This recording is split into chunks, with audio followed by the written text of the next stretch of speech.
क्या हुआ?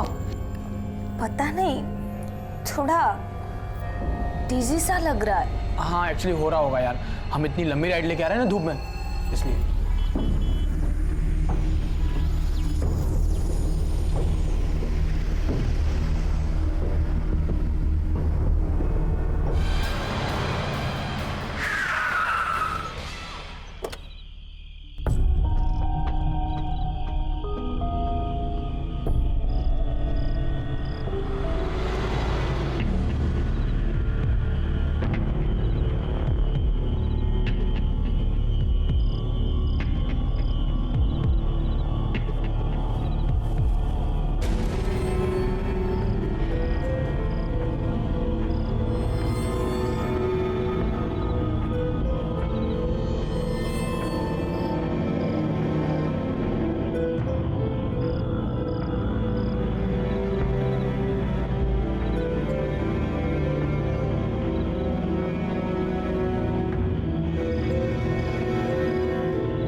सो टाइमिंग छे दीदी, आपका फेवरेट शो अभी स्टार्ट हुआ है। चलो।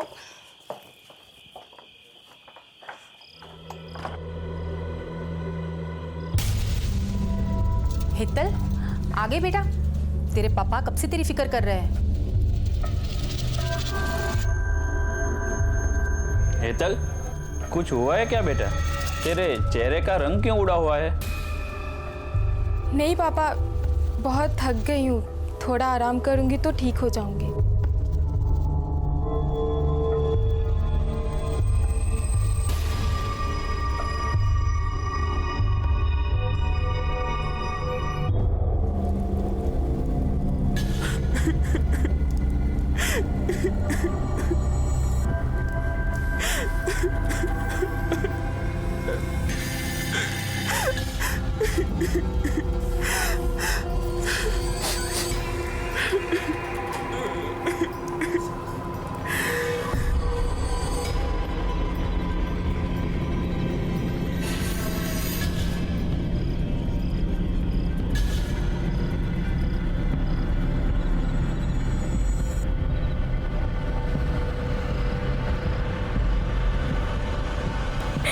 सॉरी मम्मी, सॉरी पापा।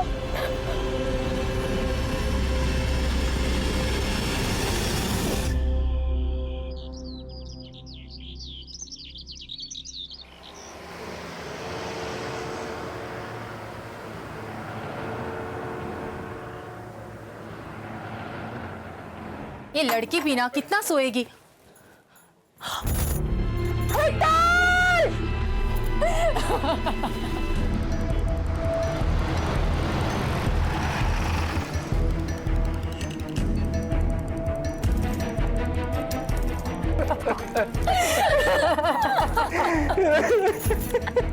लड़की ने इस पंखे से लटक कर सुसाइड किया सर। कोई सुसाइड नोट नहीं मिला, बस इतना पता चला है कि कल रात को किंजल नाम की किसी सहेली के घर से पढ़ाई करके लौटी थी और कुछ परेशान थी। कहाँ रहती है किंजल? ये क्या कह रहे हैं आप? हेतल हमारे यहाँ नहीं आई थी, बल्कि किंजल उसके घर गई थी, उसके जन्मदिन पर। किंजल कहाँ है? बुलाइए उसे। देर रात से आई है तो सो रही है, बुलाती हूँ।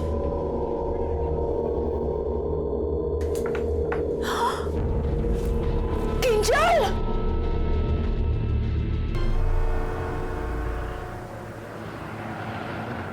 स्वाति बेटा, वो सरला भाभी के घर कोई नहीं है आज, तो तू चाबी कोकिला आंटी के वहाँ छोड़ देना, ठीक है? जी माँ। नमस्ते आंटी। मामा, ये निशा है, मेरी कॉलेज फ्रेंड। मैंने बुलाया था साथ में कॉलेज जाने के लिए। ठीक है बेटा, मैं चलती हूँ। ओके, बाय बाय बेटा, बाय बाय मामा।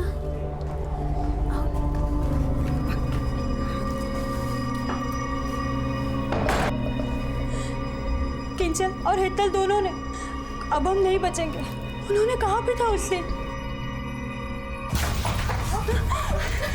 हाथ मत लगाओ तो, दूर हटो। अच्छा नहीं किया तुम दोनों ने हमारे साथ, दोस्ती ना तुम हमारी। हमें माफ कर दो प्लीज। जानबूझकर नहीं किया हमने कुछ, मजबूरी थी हमारी और कोई रास्ता नहीं था हमारे पास। प्लीज हमें माफ कर दो। चीट किया है ना तुम लोगों ने हमारे साथ, देख लेना तुम दोनों भी नहीं बचोगी।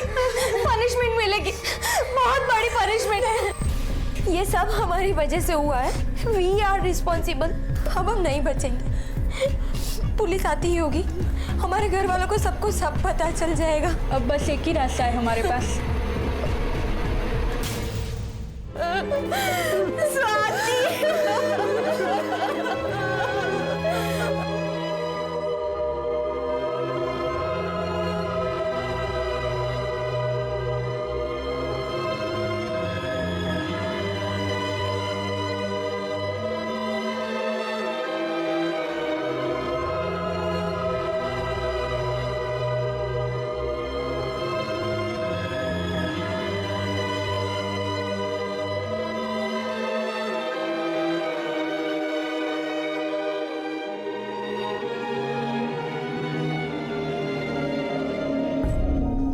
अहमदाबाद के अलग अलग इलाकों में रहने वाली 4 लड़कियों ने आत्महत्या की थी, लेकिन ना तो कोई सुसाइड नोट मिला था और ना ही कोई साफ वजह दिखाई दे रही थी। पुलिस ने उनके दोस्तों, टीचर्स और हर उस इंसान से बात की जो उन्हें जानता था या किसी ना किसी तरह से उनसे जुड़ा हुआ था, और इसी पूछताछ के दौरान उनके हाथ एक सुराग लगा जो शायद अब तक के इस ब्लाइंड केस को एक दिशा दे सकता था।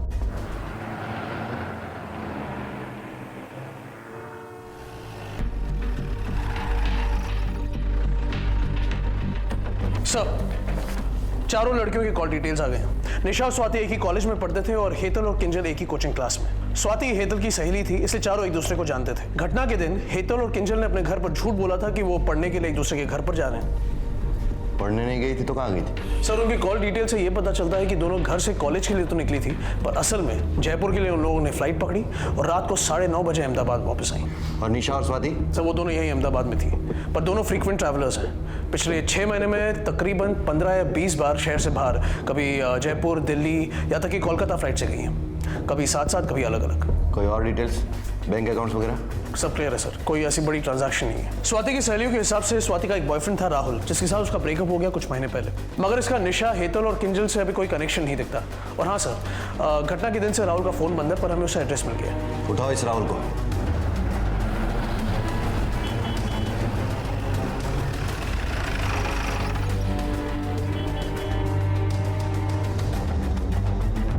राहुल तो 2 दिन से घर ही नहीं आया और इसका फोन भी स्विच ऑफ आ रहा है। और वैसे भी वो अक्सर 2-4 दिन के लिए अपने दोस्तों के घर पे रहता है। लेकिन बात क्या है, क्यों ढूंढ रहे हो राहुल को?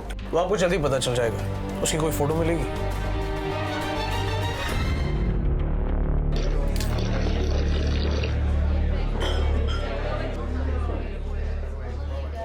कैसा लगा अब्बास भाई?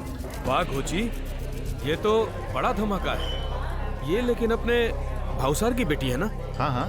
कहाँ से मिला बे? चल चल फटाफट फॉरवर्ड कर मेरे को जल्दी से। हाँ क्यों सर, है ना धमाका?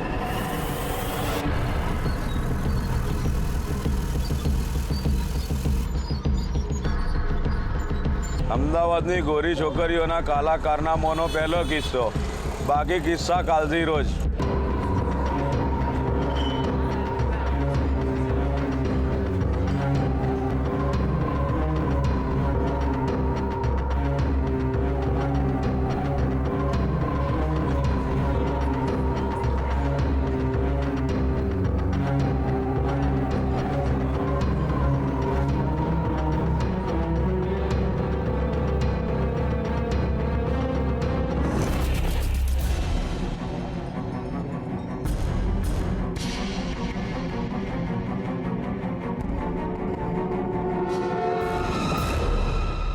मशहूर सोशल वर्कर भावसर की बेटी है, मगर उन चारों लड़कियों के साथ इसका कोई कनेक्शन नहीं दिखता।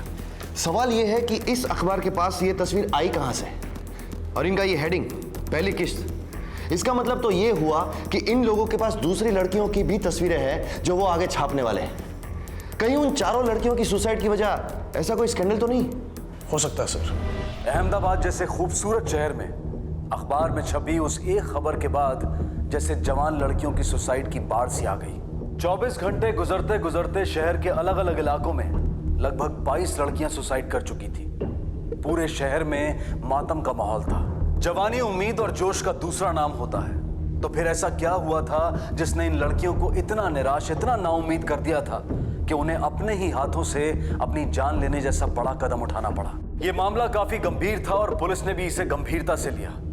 इसलिए अहमदाबाद के सुपरिटेंडेंट ऑफ पुलिस ने इस केस को अपने हाथों में ले लिया।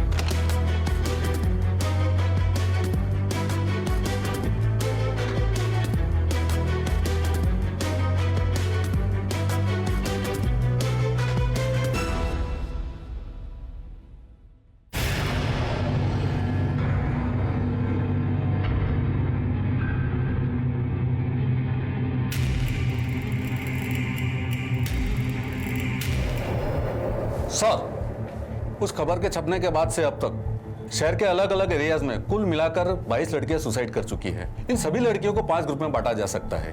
हर ग्रुप में 3 से 5 लड़कियां होगी।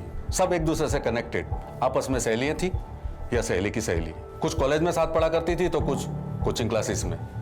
सर, डिटेल इंक्वायरी के बाद हमें पता चला है कि सभी लड़कियां फ्रीक्वेंट ट्रैवलर्स थी और रेगुलर बेसिस पर गुजरात और देश के अन्य बड़े शहरों में आया जाया करती थी, लेकिन इनके घर वालों को कुछ पता नहीं। सर, इस मास सुसाइड से 3 दिन पहले मेरे एरिया में भी 4 लड़कियों ने सेम कंडीशन में सुसाइड किया है सर। सर, ये लड़कियां भी फ्रीक्वेंट ट्रैवलर थी, उनके बैंक अकाउंट में भी कुछ नहीं मिला और उनकी एक्टिविटीज के बारे में उनके माँ बाप को कुछ नहीं पता था। सर, ये 4 लड़कियां और उसके बाद सुसाइड करने वाली लड़कियों को सिर्फ एक ही चीज जोड़ती है और वो है राहुल नाम का एक लड़का। सर, राहुल पहले हेतल का बॉयफ्रेंड था और उसके बाद उसका अफेयर भावसार की लड़की रिद्धि के साथ था।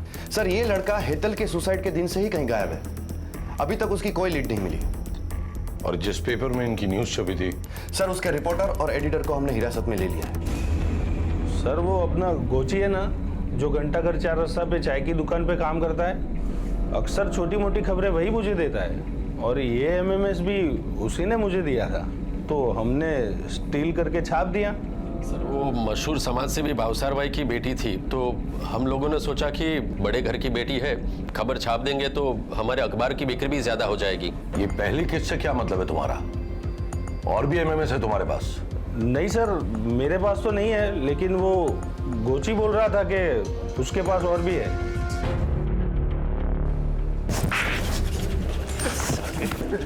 झूठ बोलता है, झूठ बोलता है। नहीं साहब, मैं सच बोलता हूँ, मुझे नहीं मालूम। वो वीडियो मेरे एक दोस्त ने मुझे फॉरवर्ड किया था।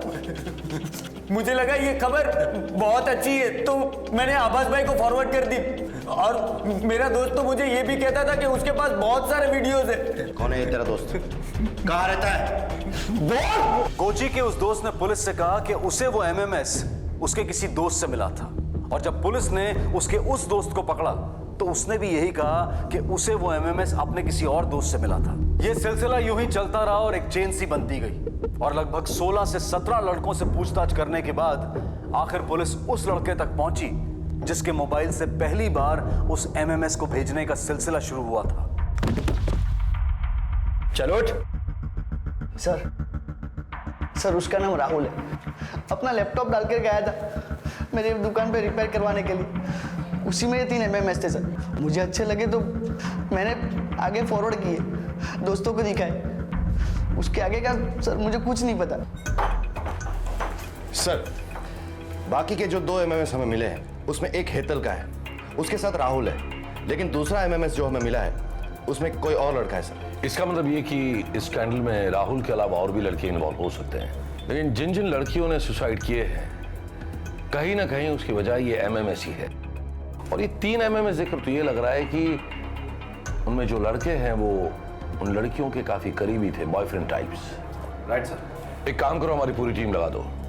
जिन जिन लड़कियों ने सुसाइड किए उनके बॉयफ्रेंड या तो करीबी दोस्तों की डिटेल निकालो। आई एम श्योर इस केस का अगला सुराग हमें उन लड़कों से ही मिलेगा।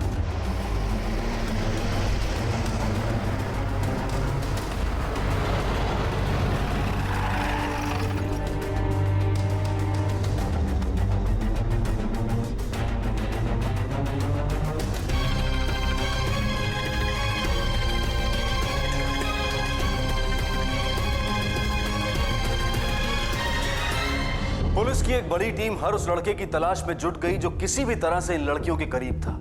दोस्तों, घर वालों, रिश्तेदारों, सबसे पूछताछ की गई। काम आसान नहीं था लेकिन जरूरी था, क्योंकि पुलिस को अकेला यही एक रास्ता दिखाई दे रहा था जिस पर वो आगे बढ़ सकते थे, और उनकी ये सोच सही साबित हुई। कई लोगों से पूछताछ करने के बाद जो सच पुलिस के सामने आया, उसने इस केस की गंभीरता को और भी बढ़ा दिया। पुलिस को पता चला कि सुसाइड करने वाली हर लड़की का कभी ना कभी कोई बॉयफ्रेंड या प्रेमी जरूर रहा था।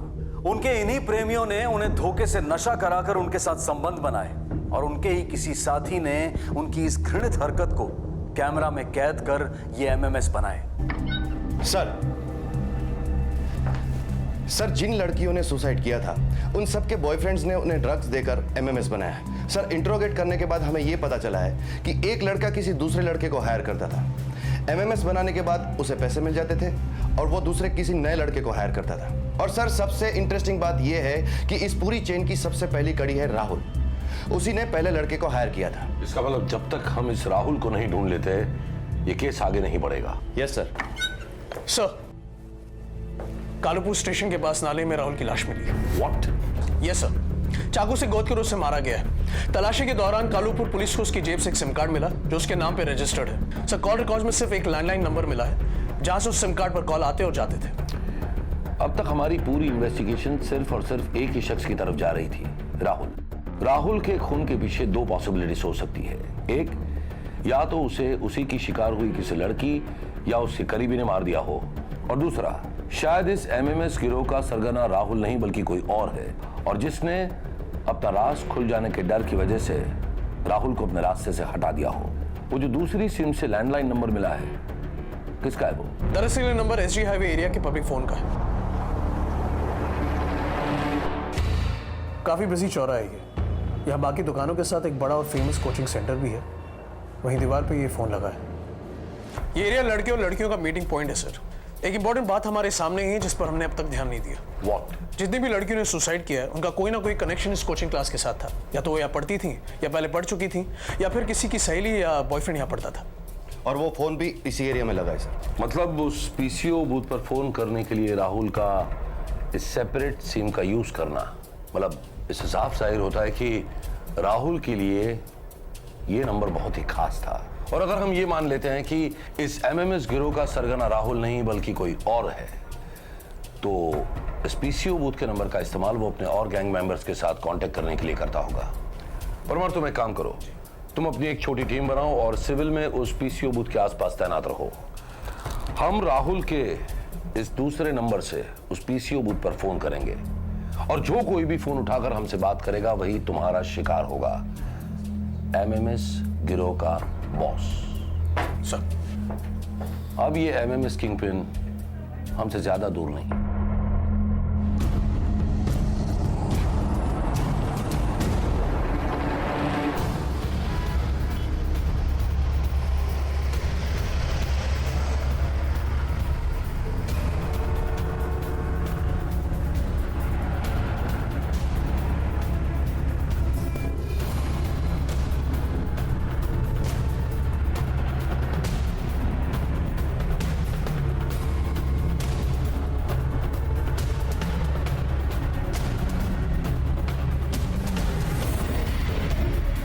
Parmar, position okay? Yes sir. We are ready sir.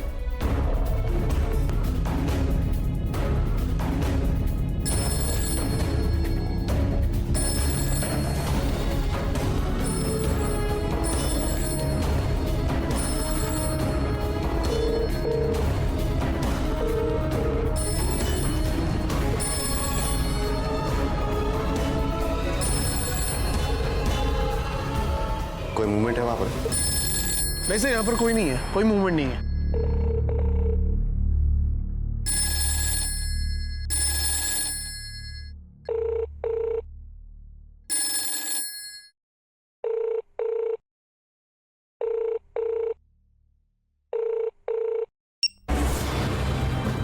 Parmar, किसी ने फोन उठाया, गिरफ्तार करो उसे। सर, पर यहाँ पर कोई नहीं है। लेकिन कॉल तो रिसीव हुई है, किसी ने उठाया फोन। सर, मैं फोन बूथ के सामने खड़ा हूं, वहां पर कोई नहीं है।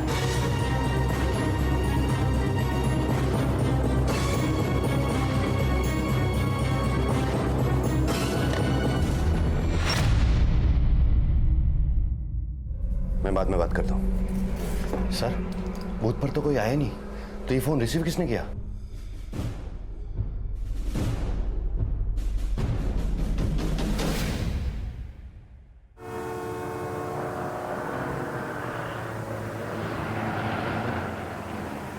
जैसे परमार ने बताया था कि जिन जिन लड़कियों ने सुसाइड किया वो सारी की सारी लड़कियां किसी न किसी तरह से उस कोचिंग क्लास के साथ जुड़ी हुई थी।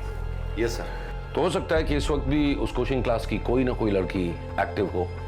You are right sir. एक काम करो, उन सारी लड़कियों की जन्म कुंडली निकालो, बैंक रिकॉर्ड्स, उनके टेलीफोन रिकॉर्ड्स और उनसे जुड़ी हुई सारी डिटेल्स मुझे चाहिए इमीडिएटली। पुलिस टीम ने उस कोचिंग क्लासेस में पढ़ने वाली कुल 250 लड़कियों की एक लिस्ट तैयार की और सभी की डिटेल्स को बारीकी से चेक किया गया। उनके बैंक अकाउंट, मोबाइल पर हुई उनकी बातचीत के रिकॉर्ड्स, पिछले 6 महीनों के दौरान उनके सेल फोन की लोकेशन, इन सभी के बेसिस पर 2 लड़कियां सामने आईं जिन पर इस तरह की एक्टिविटीज में शामिल होने का शक जा रहा था। ये लड़कियां भी आत्महत्या कर चुकी लड़कियों की तरह फ्रीक्वेंट ट्रैवलर्स थी और पिछले 6 महीनों में कई बार शहर से बाहर गई थी। शालिनी और मेघा सर, उसी कोचिंग में सेकंड ईयर साइंस स्टूडेंट, आपस में सहेलियां भी है और दूसरे विक्टिम्स की तरह वो फ्रीक्वेंट ट्रैवलर भी है। इन दोनों के फोन को सर्वेलेंस पे लो, 24 घंटे नजर रखो इन दोनों पर। Yes sir.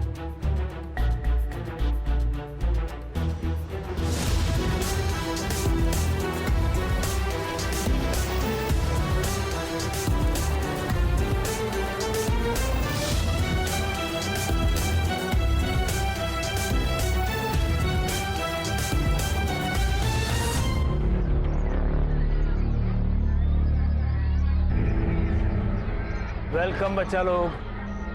क्या लोगे? तुम्हारा चॉकलेट शेक और तुम्हारा स्ट्रॉबेरी शेक अभी देता हूँ। नहीं अंकल, अभी कुछ नहीं। कोई आ रहा है अभी, साथ में ले ले। हाँ हाँ। बैठो बैठो। चलो बैठते हैं।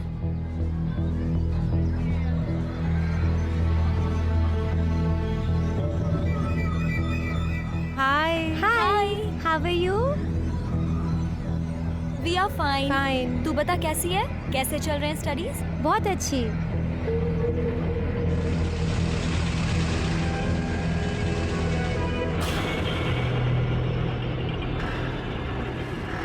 Hello. Happy birthday Rishi. Thank you so much. Hi, happy birthday. Thank you. Hello. Happy birthday Rishi. So timing छे दीदी। So ready for treat? या ओके, चले? Okay okay. तुम लोग बाइक पे जाओ, हम लोग ऑटो में आएंगे। Okay, bye bye. Bye bye.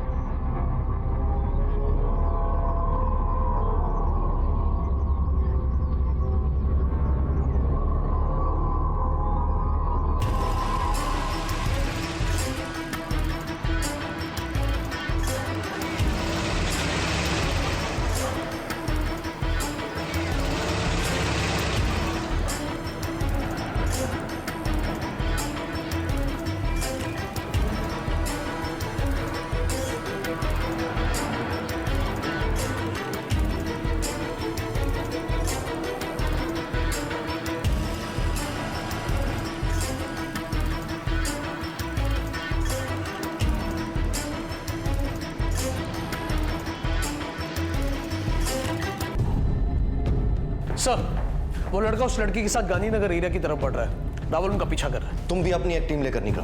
हो सकता है इस लड़के के जरिए हम इस पूरी गैंग का पर्दाफाश कर सके। पल पल की खबर चाहिए मुझे। Right sir.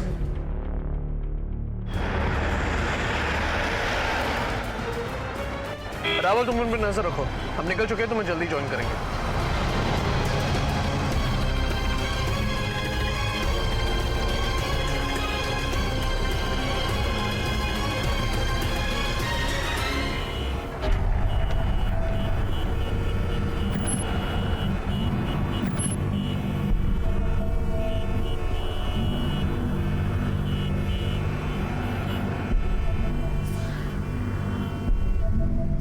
जाला, तुम और 2 टीम तैयार करो। हमें पता नहीं ये गिरोह और कितना बड़ा है। Yes sir. Hello. What? Oh no. क्या हुआ जाला? सर, रावल की बाइक रास्ते में खराब हो गई। We lost the track of that boy. और परमार की टीम? सर वो तो अभी तक राहुल तक पहुंची ही नहीं। डैम इट, हमारे पास वक्त बहुत ही कम है। अगर हम वक्त पर वहां नहीं पहुंचे तो हम और एक जान गंवा देंगे। वो दो लड़कियां शालिनी और मेघा, उन दोनों को उठाओ। आई एम श्योर उन दोनों लड़कियों को इस लड़के के बारे में कुछ ना कुछ पता होगा। क्विक। Yes sir.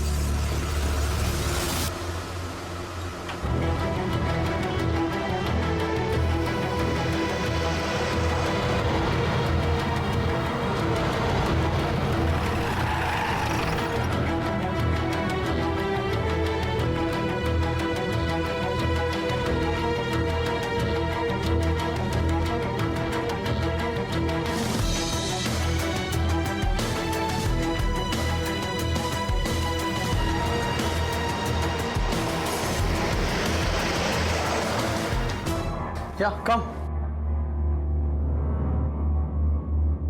ऋषि, तुम्हें ये होटल थोड़ा अजीब नहीं लग रहा? हाँ यार, आई नो ये थोड़ा टैकी सा तो है। एक्चुअली क्या है ना, ये मेरे फ्रेंड का होटल है, सो मुझे यहाँ अच्छा खासा डिस्काउंट मिल जाता है। और आजकल वैसे भी कड़की चल रही है ना, इसीलिए मैंने यहाँ बर्थडे पार्टी रखी है। और मेरे फ्रेंड आते ही होंगे यहाँ। मैं 1 मिनट उनसे बात करके आता हूँ। हाँ, सिट ना, बैठो।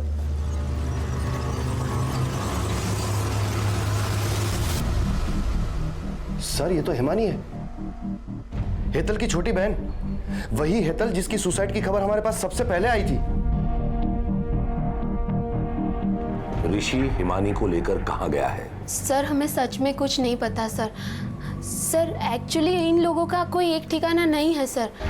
इन लोगों का नेटवर्क कई जगहों पर फैला हुआ है। चला सर। हिमानी और ऋषि दोनों का नंबर ट्रैकिंग पे रखो। सर। बड़ी देर लगा दी यार इन लोगों ने आते आते। हाँ वेट। हाँ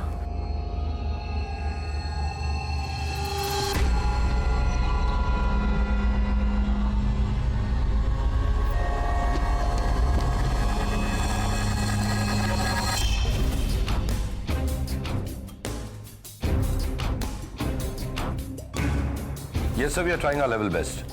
Sir. सर, ये रहा ऋषि और हिमानी का लोकेशन। कलोल माचे sir. Go and arrest him right now. Parmar. Right sir. Kalol की तरफ चल, होटल चौक।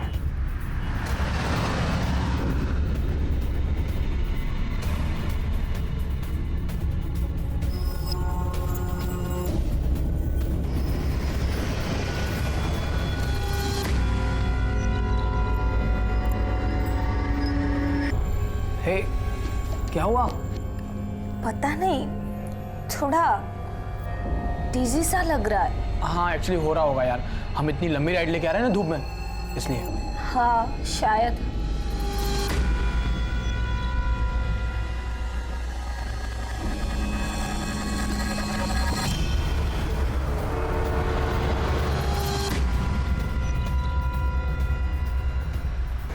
आ जाओ।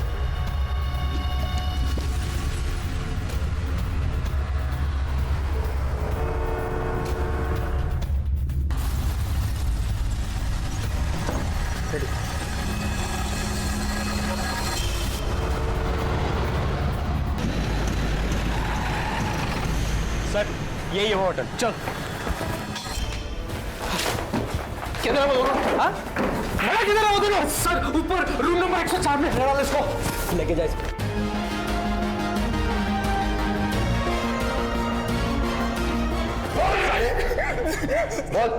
मैं नियाज अफगानी के लिए काम करता हूँ सर।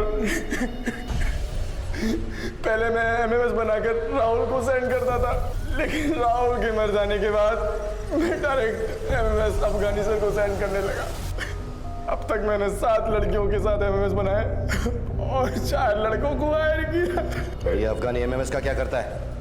सर वो मुझे नहीं पता और ना ही मैंने कभी पूछा। मैं तो सिर्फ पैसे के लिए करता था। चंद पैसों के लिए तूने मजबूरों की जान ले ली, जिंदगी बर्बाद कर दी उनकी। बता बता कौन है अफगानी, कहाँ मिलेगा? सर वो ऐसी हाईवे के पास सर जो फूड जो है ना, करवा लेंगे। उठाना फोन, कहाँ अटका है?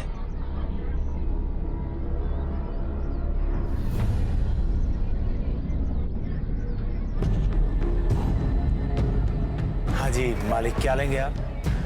तुझे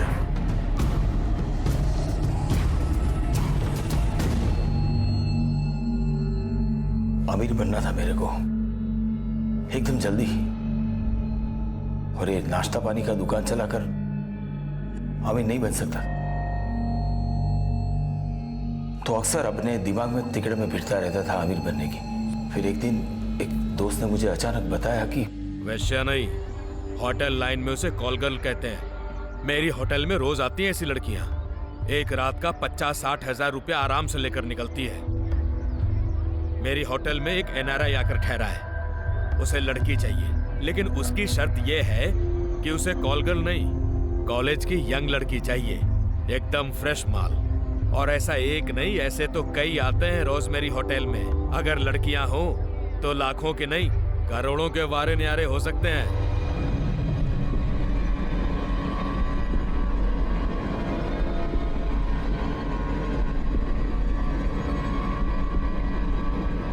मेरे फूड जॉइंट पे बहुत सारे छोकरे छोकरी आते रहते थे। राहुल भी उन्हीं में से एक था। बड़ा हैंडसम लड़का था राहुल। अक्सर अलग अलग लड़कियों के साथ आता रहता था, उनको खिलाता था, पिलाता था। पैसे नहीं थे उसके पास, तो उधार में ही सब कुछ चलता था। मेरे दिमाग में आइडिया आया कि क्यों ना राहुल को ही पटाकर उसी की किसी गर्लफ्रेंड को उस होटल पे भेजा जाए, उस NRI के पास।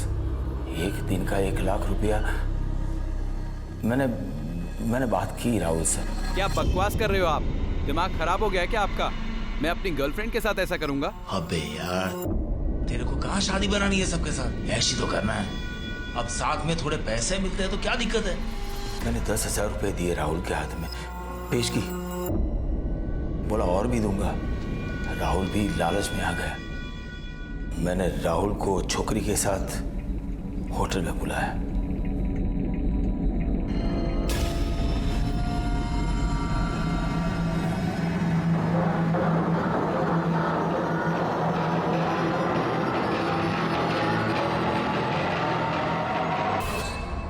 एक ही घंटे में छोकरी वापस आ गई। मुझे 1 लाख रुपए मिले, इसमें से 25,000 मैंने राहुल को दे दिए। किसी को शक ना हो इसलिए मैं SG हाईवे के पब्लिक फोन से बात करता था, जिसकी एक लाइन मैंने अपनी दुकान में ले ली थी। मेरा और राहुल दोनों का लालच बढ़ता ही गया। मैंने सोचा एक बार हो या बार बार हो, क्या फर्क पड़ता है। तो मैंने राहुल को बोला कि और भी लड़कों को ले आए। सब कुछ ठीक ठाक चल रहा था। तभी अचानक एक दिन एक MMS लीक हो गया। ये धंधा जो मैंने इतना दबा छुपा कर रखा था, अचानक से हेडलाइन बन गया।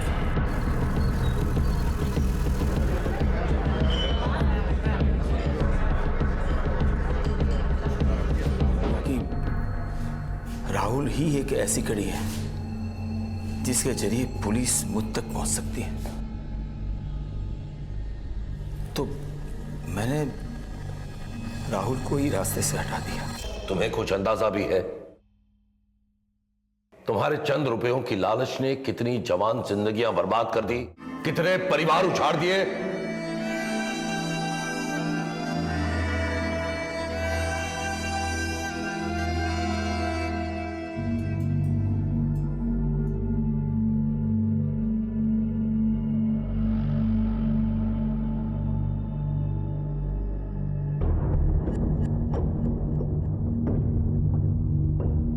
इस अपराध की गुत्थी ने सुलझने के बाद भी समाज और प्रशासन दोनों को शर्मसार करके रख दिया। प्रशासन को इसलिए क्योंकि इतना बड़ा गैंग, इतना बड़ा रैकेट ठीक उनकी नाक के नीचे चल रहा था, और इसके बावजूद उन्हें इसकी भनक तक नहीं थी। और समाज को इसलिए क्योंकि भाई दूज और रक्षाबंधन जैसे त्योहार मनाने वाला हमारा समाज ऐसे भाइयों, ऐसे बेटों, ऐसे पुरुषों को जन्म दे रहा था जो अपनी बहनों की रक्षा की कस्में खाते हैं, लेकिन दूसरों की बहनों के लिए खतरा बन जाते हैं।